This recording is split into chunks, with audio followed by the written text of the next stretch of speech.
Welcome back to the Be Strong Show. I am your host, Michelle Shirley, CEO and Chief Heart Officer for BeStrong International. I'm so glad that you tuned in today.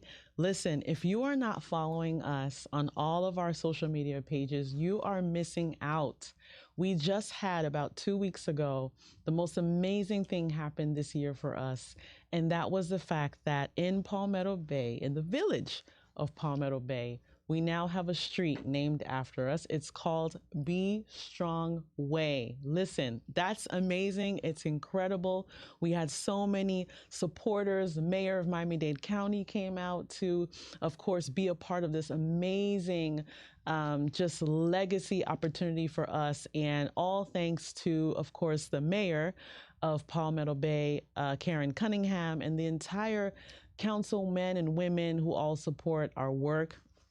Join us, sign up for our newsletter, find out what's going on. Be Strong is hot. We're coming in hot. We're on the move. We're doing so many amazing things, and we're all about strengthening families and fostering meaningful connections. And so thank you for tuning in. So I have today an amazing guest with us, and her name is Leslie Simon. She is the Community Engagement Director for South-Dade Kia and Toyota. Welcome to the show.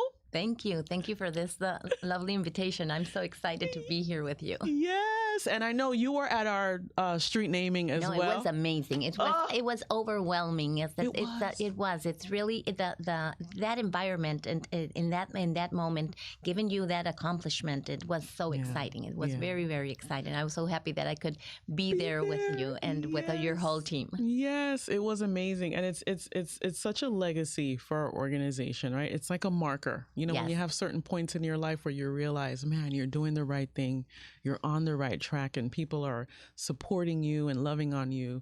I just can't thank you enough for being there and all of your support, which we're going to talk about today, right? But I want to just, before I get into that, because I do have some burning questions that I want to ask you. Yes, intense conversation today. I want to ask you a little bit about just your background and how you ended up just in this field of community engagement in general with South-Dade Kia. Well, I'm from Venezuela. I was born in Venezuela, and I came to this lovely country 17 years ago. And I really think that it begins with my family. I remember at home when I was small, my father was studying in Ann Arbor, Michigan, his college and then the university, and then they take there was a few other Venezuelan citizens that have scholarships and probably didn't have the same funds that we had, so they just what families were not using any longer, like beds, so like strollers, like TVs, and then they had it at home. So all those new Venezuelan citizens who were coming to study, they go to our basement, and it was like. I always say that our basement was like a warehouse. Wow. And then you go, if you didn't have a stroller and you have a new baby. So I grew up in a family where they was always giving back to the community and always giving back to their families and friends. So it was meant to. It was just divine, yeah. Yes, it was meant to. Yeah. And then when I was growing up, I used to go with my mom to the hospitals and to the nurseries facilities, and it was meant to. There was no way that I didn't finish working in the community. And I love to work and give the much as I can to the community that surrounds us. That's so nice. That's so nice. So tell me a little bit about then from the transition from, I guess, being a young adult or working several, I guess, jobs before you end up at South-Dade Kia. Tell us a little bit about that. Well, in Venezuela, I study advertising and merchandising, but I went more on the field of public relations. Okay. No, and Nice. then for some reason, for the different companies I used to work with, all the different activities or needs that the community was looking on finished in my desk, and that's the way I begin engaging with the community, because it's not was only Leslie visiting a nursery home or visiting the hospital. No, it was Leslie just getting involved with the community, and then. Definitely, I knew that that's what I wanted to do. So I moved from that part of advertising to engaging with the community, engaging with the medias, and was with those peoples in need. So I was working in an airline. I work in an airline from Venezuela for 22 years. Wow. Nice. That company transferred me to Miami, Nice. and then I was a country manager for that organization. And then the first thing that I did was, where is the Venezuelan community and what are the needs of the Venezuelan community, Right. so that we can support it. And then I get involved with the Chambers of Commerce. I become the president of the Venezuelan American Chamber of Commerce twice. I've Nice. been involved with the Chamber of Commerce more than 16 years. Actually, I met the owners of South A Toyota and South A Kia 16 years ago, well, 15 years ago. Wow. And then we were just friends. And then one day, the airline unfortunately closed their operations, and then I was looking for a job, and I just came to our Toyota facility that's in Homestead, and then there was doing service to my daughter's car. Right. And Lucy asked me, "What are you gonna do now?" And then I said, "Well, I'm just putting my CV, my resume in order, because after 22 years, I didn't know how to make my resume, because after 22 years working in the same company, I thought that I was gonna finish retiring. Retire there. Yeah. Retiring there." So she told me, and I was dropping. So my daughter was moving to San Francisco, and then she was taking her car, and that by that moment I didn't have a car. And Lucy told me, "I'm gonna take one of the cars from the rental company." I said, "No way, I'm not gonna take a car." Right. No, yeah, I don't know if something happens. And then she said, "Well, that's why the insurance are." And then I said, no way, I'm gonna take a car." And then she told me something that it was very, very important for me. She said, "Leslie, since I met you, you only are giving. So I think that the lesson is that you have to begin to receive, accept it." And that was so powerful, so powerful, that I said, "Okay, I'm going to receive the car." And then the next day when I went to pick up the car, she told me, "I need a few help here in human resource. In the meantime, you have something else." Or in the meantime, they was always saying that I have to run my own company of public relations. Right. And then and there was always the meantime. Right. And in the meantime, she told me, "We have been working with the community for many years, and we just want to do it and more in organize and we want to definitely work with the community and based on education, and give back to our backyard, and you can help me in the meantime." And in the meantime, it was only 3 days weekly. Wow. And in the meantime, it began to grow, and then we get more engaged with the community, and then the company began to grow also. When I began 4 years ago, we were only 190 employees. Wow. Today, 4 years later, we're 320. And willing to grow and grow. That's amazing. I always make a joke. I began serving the coffee, and then 4 years later, I'm the director of community engagement. Right. Right, but you have to start somewhere, and it's a process. And I really love to say this story because,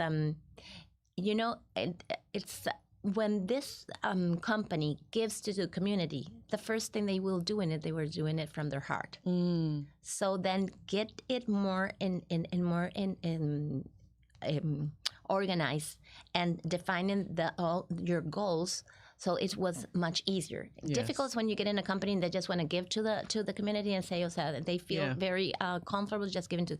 No, this is an organization that have been involved with the community since the beginning. We're in December. It's going to be 15 years. That's beautiful. And then and sometimes I say, "And they pay me for this?" Is that really? Right. That's what I say when I wake up. I get paid to do when this. When I go to your events, and when I see the amazing job BeStrong is doing with the kids and with the families and with the marriage and all that, I say, and I get involved with you, and I say, "And they pay me for this?" Is that really? I love. So it's beautiful.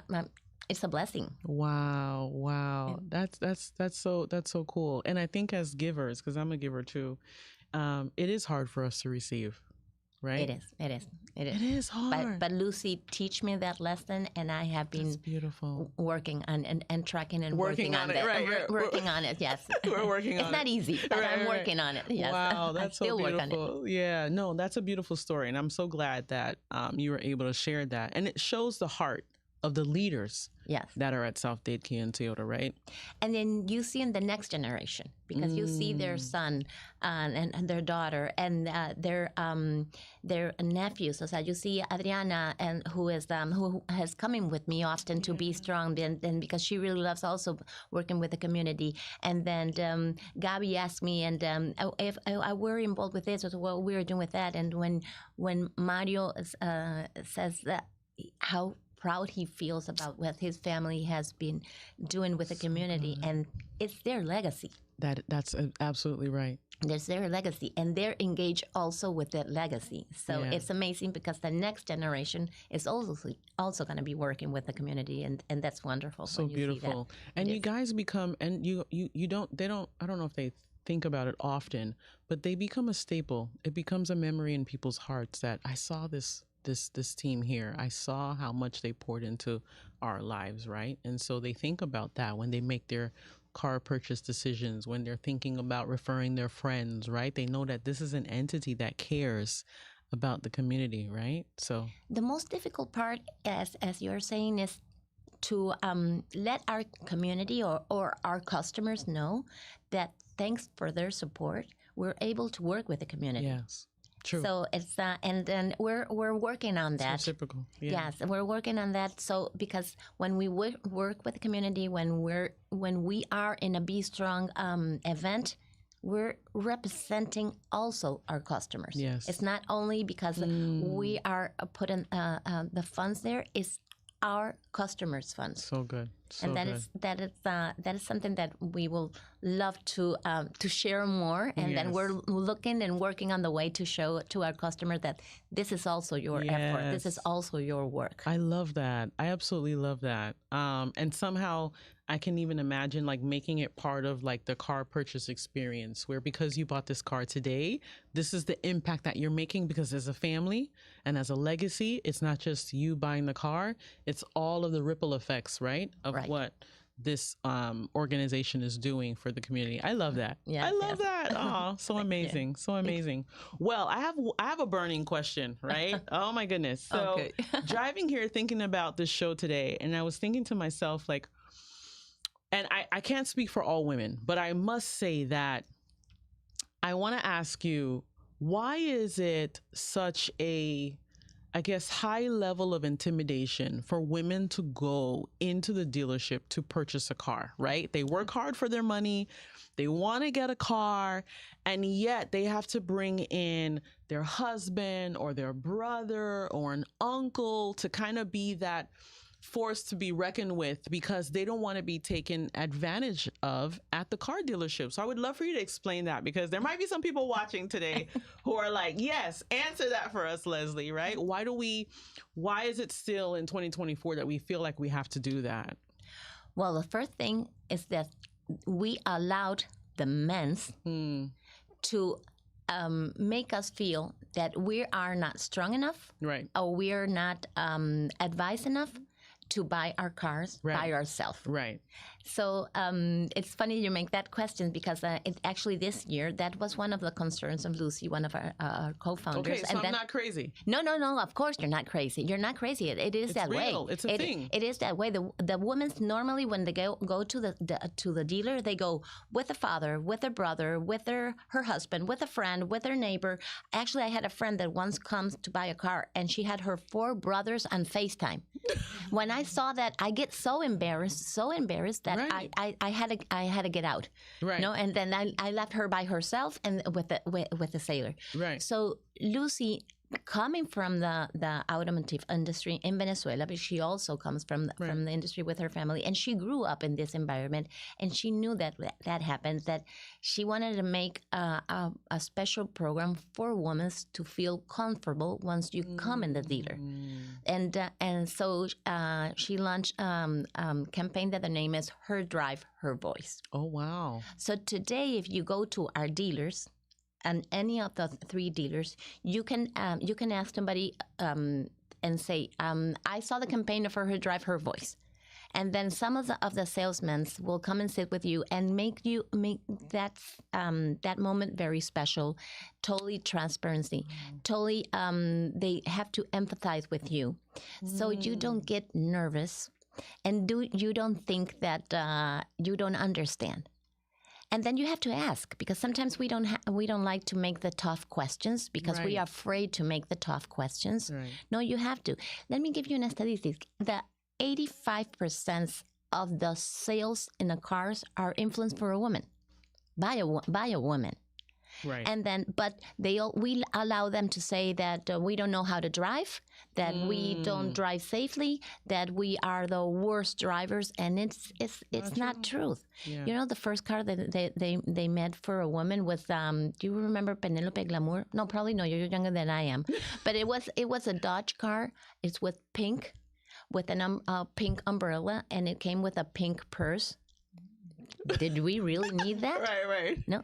But, and then if you're driving your car, you have to ask, you have to be more interested. Probably you don't have to ask how works the engine works, but you can also change the tire, open and see how it works. So we have been working very, very hard with all our customers and with all our employees, so they can be more friendly and be more empathized with the women. And at the end of the day, it's your money. Right. So why you have to another person take the decision for you? Right, exactly. Right. No, and then they don't do it with you. They do it for you. So and actually that's the same way that I bought my cars here when I got it. What I'm saying?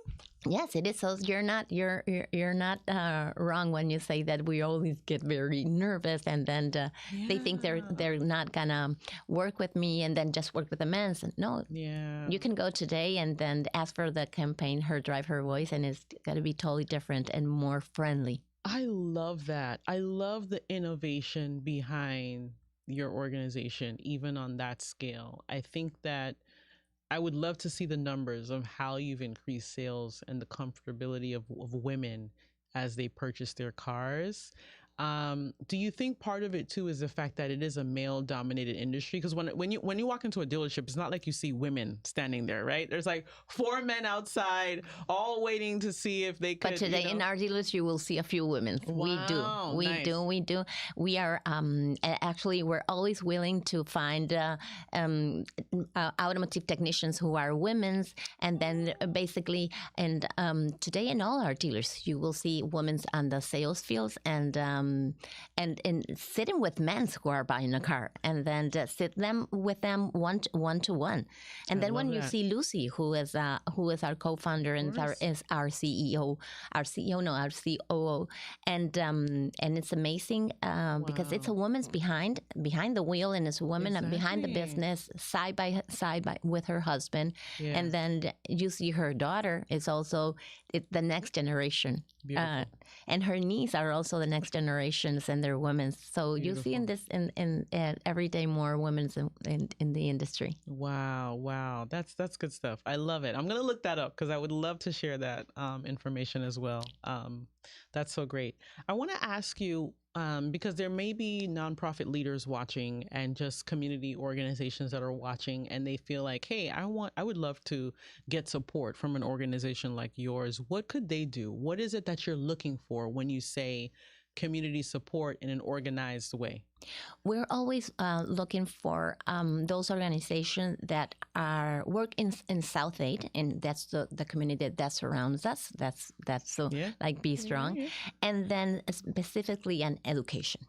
We definitely think that's the key for success. That's the key for BeStrong, a very BeStrong community, and that's why we're more focused on education. That's why we have been working with colleges and supporting their atlas, or supporting other students who doesn't have the opportunity to finish college. So we're more focused on education. That's our first goal. And then we also have that's a campaign that we we have been working for more than 5 years with cancer, with La Liga contra el Cáncer, and then and with Chapman Partnership in Homestead, because it's also our community. Yeah. So, but our main goal is education. Yeah, I love that. I love that. Well, you said some names of some organizations that are definitely dear to our heart and friends of ours as well. So I love that. I love that. I know. Yes, and you'll probably be getting calls after this. Well, how can I be a part of this, right? So be ready for that. But I know that happens very often. But if we can't in this moment, I always say that we're beginning to build. Yes. Our supports also. Nice. And then if we can't, probably we have a partner who can. Yes. We always have so it's not only by ourselves. We work together. Yeah. So we always have partners that we can probably just try to find and can work out. Absolutely. I love that. I love that. Well, I'd love to talk more because it was so interesting where we were headed. But I do want to switch gears to our Social Yaks game. So this game is about people in the audience getting to know Leslie more, right? I think so many people see you at the Chambers, but they don't know you, right? So today they're getting a chance to know you a little bit more, and I'm excited about that. So our first level of the game is called Breaking the Ice. So I want you to pick the blue card there. Let me see. Hopefully I don't need my glasses. Okay. And then you can read that aloud, and then you'll answer that question for us. What's the most painful injury you have ever experienced? Yes. When I broke my ankle, it was in 2019, and it hurt by two ways. It hurt because the when you broke a bone, it's very, very painful, and then because that year I was running as a guide with for an athlete with disabilities in New York Marathon, so I couldn't do it. So it was so painful. So that's why I say it was a double pain. I know. Oh, but I did it in 2022. Okay. Oh, good. So you bounced back. Yes, I finished doing it. High five, my friend. Yes. Thank you. Perseverance. I love that. I love that. And we were just talking about before we started the show about heels too, right? Like not being able to wear those high inch heels as much. That's why since 2019 I don't.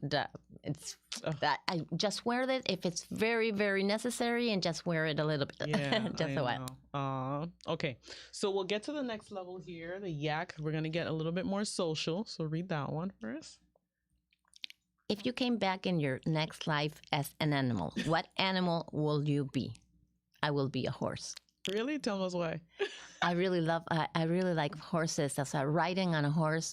And well, I haven't just thinking like a rider, no, but I feel like it's like free when you can ride and ride and ride. It's also there's nothing that can stop you, and then I love that sensation. Yeah, wow. You just gave me like a beautiful visual. I'm like, wow, that's you riding a horse all the way into like endless field, right? Yes. The freedom of that. It doesn't end. Yeah. It's like it's like a sensation of freedom. Yeah. And it's a strong animal. It is. Awesome. Okay, so the next one, we're going to dig a little deeper. Now, I have no idea what that card is going to say, but just be ready. What regrets will you have if you were to die today? Oh.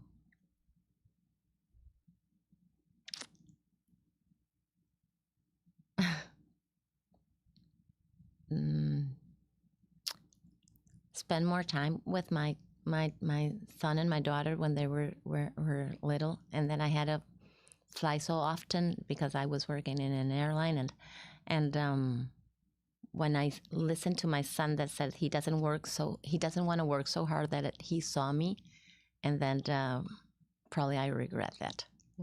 I will do it in a different way. I don't know what way, but I will try to do it in a different way. Yeah. Wow. That's powerful to share. Yeah. That might resonate with some people who are watching now who feel like they're in that race. And because specifically when you're a mom by yourself, and you have to raise your kids by yourself, and because their father lives in another country, and you have to work very hard to raise them, and definitely I know that I'm doing the best for them, but when you hear him say that to me, it's hard. Yeah. It is. Yeah. Mm. Yeah. Well, you have time to make up as best as you can now. Right? Yes. While you're here, as much as you can. Yes, yeah, that's what I try to do. Yeah. Thank you for sharing that. Somebody hopefully needed to hear that today. Yeah. Okay, we went deep for sure. This is the last one, and I want you to read it, and I'm going to answer it about you. If I was a school teacher, what subject will I teach? Why? Okay. So, I think, and I'm glad you shared your background earlier of PR and marketing and whatnot. But I think ever since I've met you, it's not a realistic topic, but I think it's just optimism and joy that you have. You would be a great teacher in teaching that to people. I think you're a constant in your joy. I've never, as much as I've interacted with you, I've never seen you angry. And if you're angry, you're probably still smiling about it, right? I am. Yeah. You're just that level of joy and optimism that I think people need. I think you fit your role so beautifully well. I think Lucy was very smart in bringing you on, and the way in which you've been able to change people's lives and change nonprofit leaders and communities in which you serve. I think it's something that is definitely worth having, and you have that. And there's a lot of people that are running a rat race today, and they're trying to accomplish so many things, but they're not joyful. And I see that in you, and I think that's a great thing that you could teach. And now, of course, there's studies about joy that are being released today. But I think you would be a great teacher on joy and optimism. So Thank you. And you know that now that you're saying that, last year I was in Washington, and I was just speaking with a friend, and I told her I'm going tomorrow to Washington. I said I have a book list that I have to drop in a school in Washington D.C. and this is from Cadena International. And can you just drop them and I said yes, I would love to. And then she said, if you want to share your experience as a volunteer, it will be wonderful. And then it was just like came out of the nowhere, you know? And then I was in this school with teenagers, speaking about my experience going as a volunteer in Africa, and then in Colombia with the U.S. Comfort, the ship that is the hospital ship, the biggest hospital ship from the U.S. And then seeing those faces. And they were so interested, and then I said, you know what? This is something I really want to do. I will really want to share my volunteers' experience, and then with teenagers, because tomorrow there's going to be the next philanthropics, the next social impact, the next project managers for another for an NGO, and yes, I really enjoy my life. I really enjoy my work, and yes, and sometimes I say to my mom, you don't she complains. If my sister complains from her work, my mom said, "Oh, poor your sister." And I said, "You never say poor Leslie's work because I always enjoy my work." Oh, that's beautiful. Yeah, no, I definitely see that in you, and I think so much more to come. So much more to come on what you guys are doing, and I think you're doing incredible work. And just you're just an amazing staple for your organization as well. So thank you. Yeah. So we have half a minute left, and I just want you to look into that camera and probably share anything that the community needs to know about self-aid care, or any upcoming events, anything that you want to share to final out this segment with us. Yeah. Well, we are very excited because on December we're going to be celebrating our 15th anniversary, since that's when we began 15 years ago. This company with South Aid Toyota in Homestead. But what I most want to share with you is that you are part of all the different opportunities that we have working with our community. It's probably you will see me, you will see somebody from the team, but for all our customers, you are part of that, because part of what you when you buy a car goes to the to the social impact programs that we work with.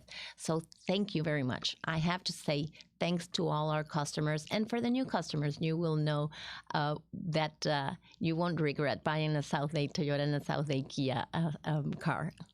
Love it. Love it. Well, thank you again, Leslie, for No, being thank on our you. show today. Amazing, amazing. I just want to close out by saying if you haven't visited Southdade Kia or Toyota, please do. They're an amazing organization doing incredible work. And I think if you've learned anything today, if you are that type of giver that we're talking about, please, please, please be comfortable in receiving. It goes both ways. And so